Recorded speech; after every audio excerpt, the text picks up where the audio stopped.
Okay, so today I'm going to talk about how you can build DevOps culture. So this is actually drawn by my own experience. So I hope that I can answer why do we even need DevOps in the first place, what it is actually, and how you actually build in your own team. Right, before I start, let me just introduce myself. I'm actually kind of like wearing a few multiple hats ever since I started my career.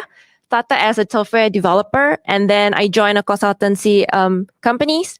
That's where I get like exposure into my infrastructure kind of things, and then I dive deeper into like one of the product companies. So I was the developer, DevOps engineer, and now I'm a cloud architect. So let me take you kind of like a journey in terms of like software development. So how does it look like then and now, right?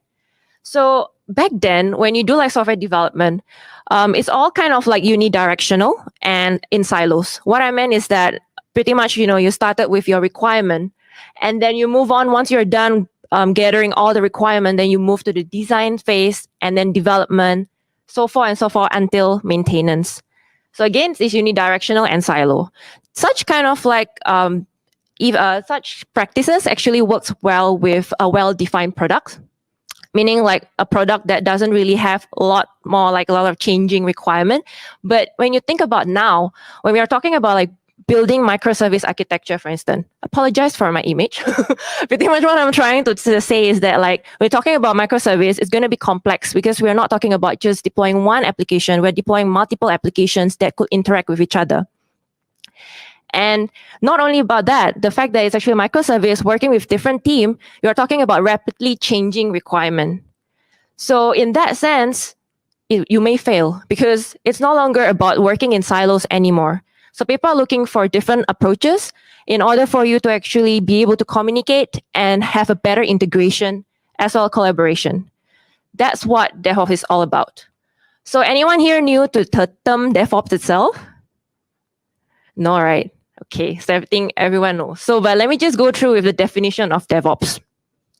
So DevOps is actually a combination of practice, tools to help us, organization, to deliver the applications and service at high velocity.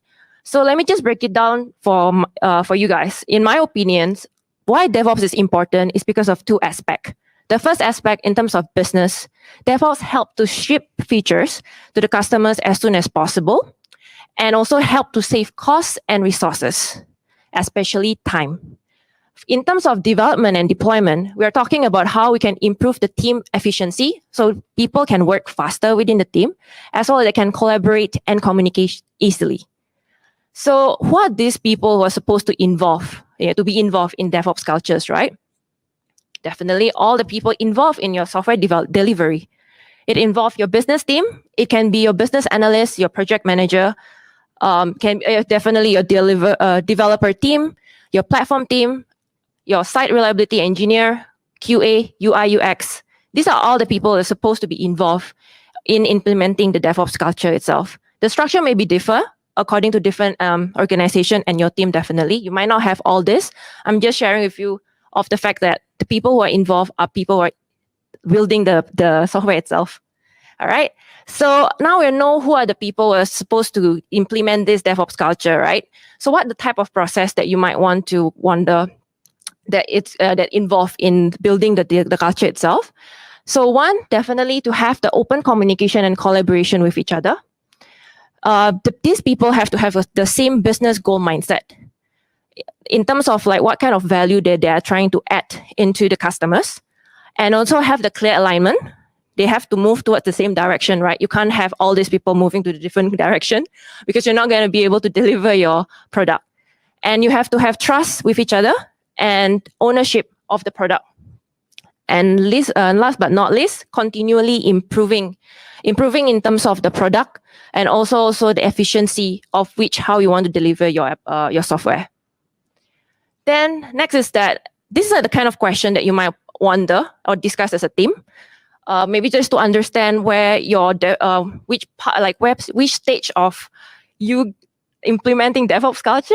So I will say that I want to break it down into a few stages. Start with the development. Maybe you want to ask yourself, do you practice pair programming? Why I say so? Because we're talking about collaborations, right? With this pair programming, in my own experience, it actually helped me to collaborate with my teammates. And then also in this particular process, I was able to actually share context. It may differ according to the different organization, but this is like the practice that I myself experience as well.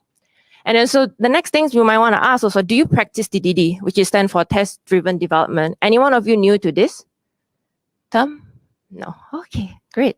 So why I find this is important, right? It's pretty much like when you have TDD in mindset, when you try to do development, it's not about how cool is your function is going to be like, but it's more about what value that you're trying to add to your customers. So that's kind of mindset itself is really important that will drive you to have that clear alignment. And then like do most of your modules reusable. Definitely you want to increase the team efficiency, right? Why do you want to create 5 or 6 different approaches for the same thing? So that's where these particular questions comes about.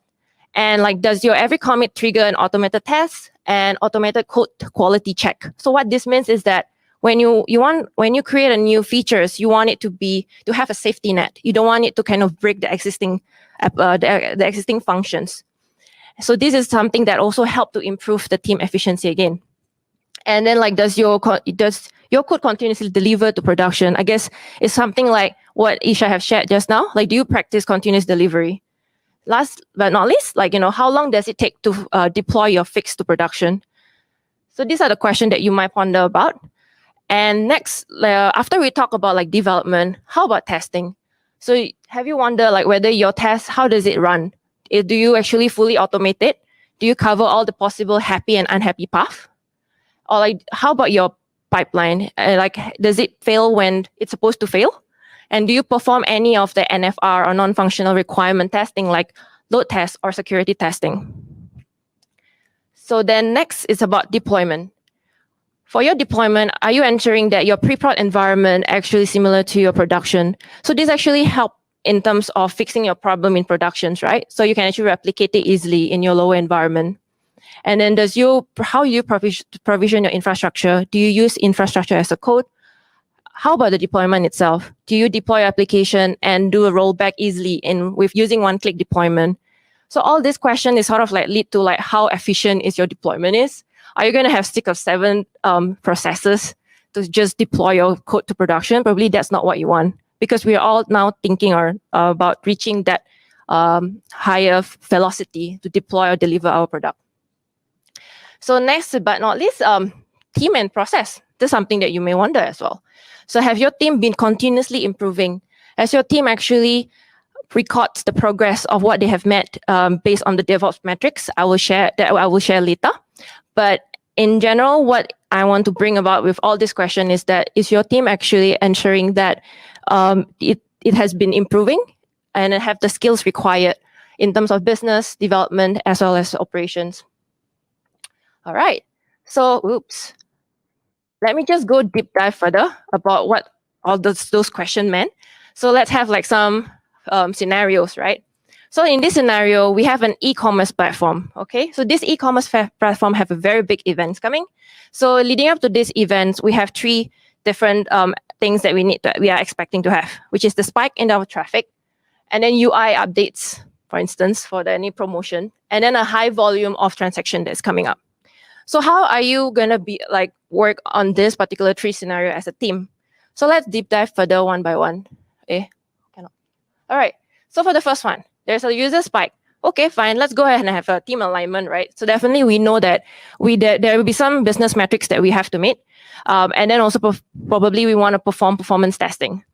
So the task breakdown would be like based on the business metrics, you need to know what's the SLA required, which stands for like service level agreement between you and your customers. There shouldn't be any downtime. And definitely you want to go and perform this performance testing on your applications.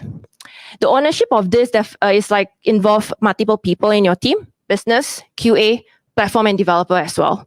And during the process, you might want to check in terms of like when you perform your testing, is there any metrics that are missing? Logging or monitoring that have to be improved. These are the things that you might stumble across during your testing, and you want to kind of like make an improvement out of it.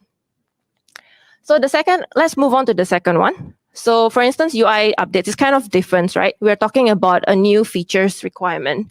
And then, in terms of that, the UI UX designer might be involved. There's a developer that will eventually will implement that particular features, and QA will then come out with a different testing scenario to cover the new features.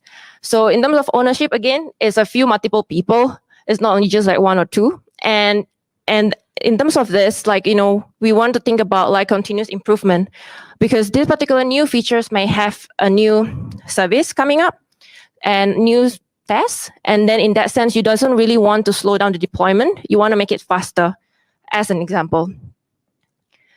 So the next one, the third one, is like high volume of transaction. I guess similar to kind of like the first scenario where there's a high traffic. Again, but probably you want to do something extra, right? You want to ensure that there's the security testing, because we're talking about transaction. We're talking about money in an e-commerce site. And then you also want to do profiling. You want to understand when the systems fail, how does it behave? And you shouldn't actually lose any of those transactions. Again, multiple people, multiple ownership. And then probably the improvement that you want to get out of it is that, okay, you want to do something like monitoring, improving the monitoring, logging, as well as alerting. So all these are very, very ideal, right? You have a problem, you solve it together, come up with the task, and then do a continuous improvement. However, in reality, as a team, we consist with multiple people of different background, differing skills and experience. Hence, you may have like definitely clash of opinion, and it's hard to reach a consensus. Yes, collaboration itself is a challenge in all these three things. So how do you go about kind of like solve this, right? Knowing that collaboration itself is a problem. First, you always to ensure that it goes back to the definition of DevOps, which is a collaboration. So you first can start with having that safe environment with each other. You can actually go it through like lunch and learn, or even like, last time during COVID, it was so hard to meet each other. We came out with like this online team game during lunch. And then like right now, when things are starting to open up, you can start having your team building. You can celebrate your wins and then pair with each other. It doesn't need to be like two developer pairing with each other. You can have UX or BA pair in like specific business case. And then also like give feedback, show that you care within your team, and then try to improve together in that sense. So next is that we are talking about having that clear alignment, right? Constant product sharing, I find is very important. Not only just for developers sharing all the cool stuff that they have done, even for the UX or the platforms, even the QA, when they start thinking about a new testing scenario that they feel that could help to improve the products, that is something that is worth sharing. With this, it helps because the fact that when you're working in a product, right, or project, you as a developer have a certain task, very, very niche to for specific features. But with this type of sharing, it helps every member of your team to gain a better understanding of the overall product in that sense. And then you then will have a better kind of like collaboration by knowing all the pain points and then the improvement that they could be made together. The next thing is that, of course, having that business goal mindset. At the end of the day, we want to deliver our product. So we want to ensure that we all understand what is the roadmap. And also, the customer's feedback is very important. I felt that this is something that can be driven by the business side. It could be like your product manager or your business analyst. And also as a team member, whether you're a DevOps, whether you're a platform, whether you're developers, I think ask question. Ask question, why are certain features have to be made a certain way? What is the business decision that driven that decision? And trust and ownership. So delegate the task with with confidence, and then give space to every one of your team member to make the decision based on the solutions or the problems that's faced to them. And next is that continuous improvement. I guess goes back again to continuously giving feedback to each other, and then eliminate any necessary process, and then do postmortem even after deployment or after bug fixing, understanding what things can be improved on or missing, and then go towards the better solution. All right, so then I want to go through about, these are all the things that kind of like important in building the DevOps culture, but you might wonder like, how do you want to measure it, right? How do you say that it's actually successful? There are actually a few metrics, but one of the metrics that I know of is called 4 key DevOps metrics. It's actually by Google. It's actually under one of the organization called DevOps Research and Assessment. So there are 4 things. The first one is about change lead time. Basically, the time taken from the time when the code is committed all the way till it reached to production. The second one is like deployment frequency. As what it states, like how often are you deploying? How often do you deploy to production? And then the third one is MTTR, mean time to recovery. So it means like, if there's any issue in the production and you need to fix it, how fast do you able to fix it? Lastly is like change failure rate. So for every deployment that you've done, how much failure do you have? So basically, like the smaller percentage, the better it is. So the first 2, it's mostly talking about how efficient is your team, how fast it is. Therefore, you're talking about change lead time and deployment. And the second one, the second last, which is MTTR and change failure rate, is all about testing how reliable, how stable is your application. So yeah, that's all that I wanted to share. So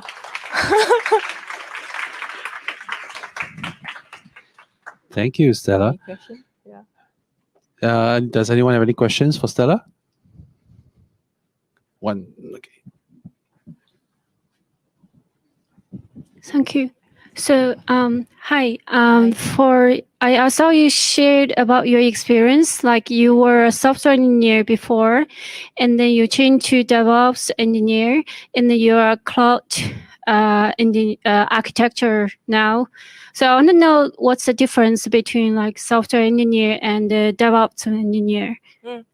Sure. I think it's a good question. Yeah. So for me, I find that like, software engineer, okay, I treat it as like, maybe we can define it having a house, right? So within the house, right, you need a foundation for that house to be built. And then, but when you walk inside the house, you see a lot of like furnitures and a very nice interior design.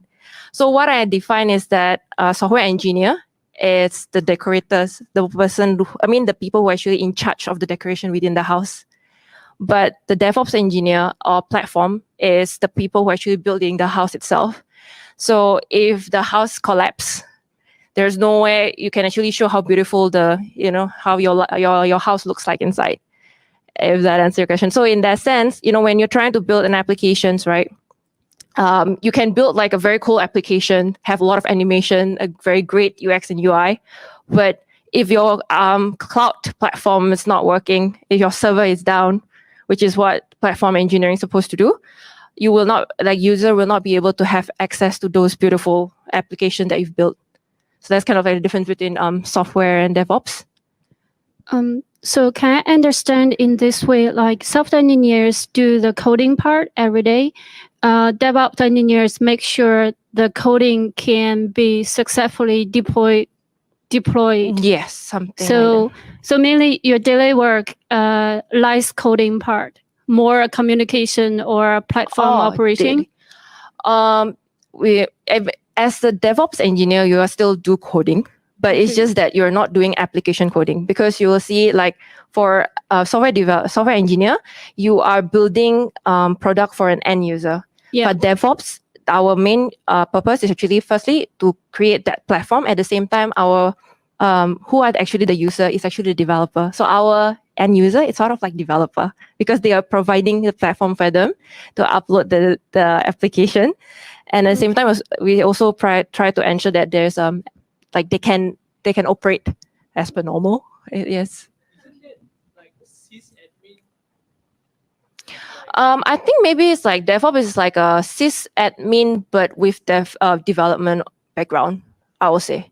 Because we do still coding in a way, like, when you build cloud, right? As I said, like, how do you provision your application? IAC, infrastructure as a code. It's just like different. You don't maybe code JavaScript, but you actually can do it even right now with JavaScript, right? To deploy your you deploy your cloud resources on AWS. So you still do those things. It's just that your mindset is not about, I'm gonna have, I'm building an animation. I need to know CSS and React. Mostly for us, it's like, okay, I need to know Terraform. I need to know Bash script. Probably I may need to know Python as well, because I want to script data ingestion, some stuff like that. It's really depend. But yeah. Stella, you were majestically diplomatic by keeping your speech agnostic regarding tooling. But as opinionated coders, we know everything lies on the spectrum of SAC. So we're very curious about your opinion of DevOps tools and Terraform, for instance, and its competitors. Wow. I would say it depends, really, because you see, right, at the end of the day, it's not. When I first started to be in DevOps, right, it's because I find it super cool. I didn't know what Kubernetes is. I don't know what Terraform is. I was like, oh, what is this, people? As a software developer, I felt I'm missing out. But the thing is that when you're part of the team, again, we bring back to DevOps culture, right? It's about collaboration. So when I went into a project, it's not about, guys, there's some tool, very cool tool called Terraform, but knowing the rest of my teammates only know Ansible. I can't do that. So I guess it's more about like really that collaboration. I felt that it's the people that make the culture and make the team works more like that Terraform or like, Pulumi right now, right? That actually enabled me to do something. It's not, it's the people. So I think that's my answer diplomatically again, but yeah, it all depends. Hi, sorry, just a question. For application monitoring, right? Since it's a developer that does the application development, right? Who actually does this monitoring? Is it a developer or is it a DevOps engineer? Both. Both. Correct. How would the DevOps engineer help in that if doesn't know how the application works? How much knowledge does he need to have? Because I think in some places they consider the DevOps engineer to be a developer, right? And other places they actually silo the guy and he's like a infra engineer or a build engineer. He's not familiar with the application logic. So the question is, in what you consider an ideal DevOps engineer, how much should they know about how the code works? I mean, definitely, like, for instance, in my own experience, what I saw, right, is that definitely, like, when we choose a tool, like, for instance, Grafana, right, there is PromQL, whereby, like, way for you to actually query certain things in your application. So as a DevOps engineer, I will not know how the code is because I didn't really build it. But I should actually communicate with the people who actually built the application on like where my metrics supposed to be, like, what are the metrics that is useful for them. Because when we talk about monitoring, it's not about just having this cool dashboard running around on a Grafana, right? It's about like what value that I'm trying to get. And it's not something that only DevOps understand, but also both, like, it needs to, DevOps should help because they know, like, the tools maybe better, like in terms of how to use Grafana. But again, at the same time, it's also the application team that knows the logics better.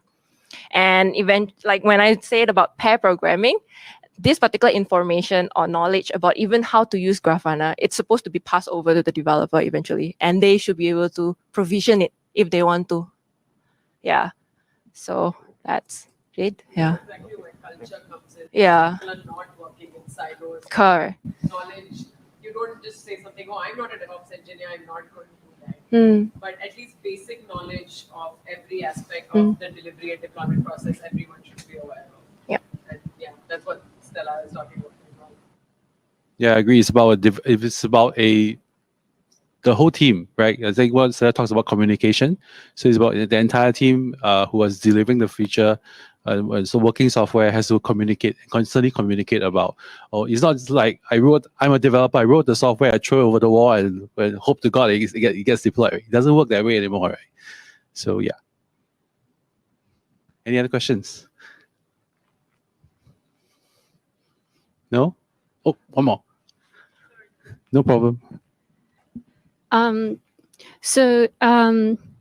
I think I'm not a junior developer anymore, but I think for fresh people, like I have never been working as a developer or I have never working as a DevOps engineer.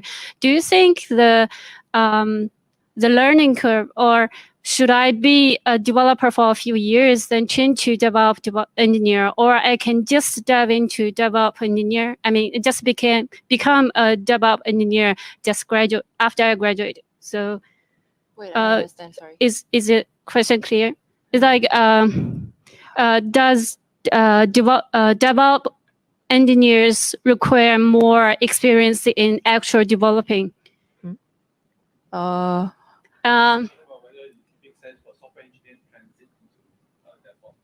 or same. Or graduate students can just go as a DevOps engineer. Well, why not? I mean, it really depends. Definitely there will be a steep learning curve because you don't know what all this tools. Like as for myself, it's like I don't know Kubernetes, I don't know Terraform. But then I guess I have opportunity. I was working in a consultancy, so I just told my team member. I just told the HR that, hey, I want to be in a DevOps project regardless. I just want to pick it up, so I just do it. Yeah. So I don't think it's matter whether you want after you graduate or not. It's because everything's still new. You're still learning, even though you're a software developer, right? And then you go to workplace, you might experience something that you haven't experienced in school. So it's really just that eagerness to learn something new, and then just push through it, and then you can be DevOps engineer as you want. Yeah. One more. Welcome. My question is again building upon something similar to the previous question. I'm probably slightly off topic from what you've presented. Sorry about that. But so as for a fresh graduate or a person trying career switch, what should a person do to get a job in DevOps or what is your take on certifications and things like that? Yeah, just I'm not sure actually. I'm still not sure, but just try. Really, just try. But I mean, you can experiment. I don't know. I don't really know actually. That's really a tough question to answer. But I would say if you are interested in DevOps, definitely you hear certain tools that keeps popping up, right? Terraform, Kubernetes, and they do have certification for it, but it doesn't guarantee definitely, right? You got a certificate, you can get a job, because at the end of the day is that you need to pass the interview. You need to pass those technical interview, right? You can't just say, hey, I have CKD and can you hire me? You can't do that. So at the end of the day, it's if you are really liking something, what are the tools involved in that? Try it out, learn it. And then after that, going for those interview, and it felt that maybe kind of certificate maybe in the certain extent help you to help you to get the door open. But at the end of the day, is your ability that you can portray during the interview itself. Yeah. Yeah. Any other questions? It's okay. You can. Okay, last one.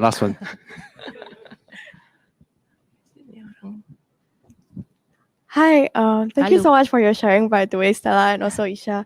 I just want to ask for the DevOps culture, and actually, Isha, also I'm wondering about feature toggles and all that.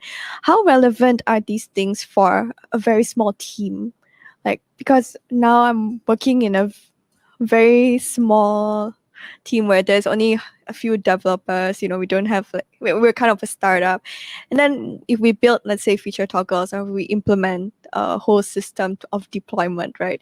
Do you feel like this is relevant, or do you feel like this is only for maybe larger teams? I would say it's relevant, even if you're in a small development team with just a few people, because we're talking about culture, right? Culture doesn't necessarily have to come in large teams where you have 120 developers. Even with smaller teams, you can foster that culture. Well, even though all of you are probably wearing different hats, but you still want to employ the same practices. You still want to write good code. You still want to have good test coverage. You still want to be able to deploy as easily as possible. So I think both of these things will still apply irrespective of the size of the team. It just makes life easier when there are big teams involved, because then you're not relying on individual developers to figure out how they like doing things best. It's a team decision. And in fact, I think it's easier to build in smaller teams because you have fewer people arguing about how to do things. Your opinion on that? Same.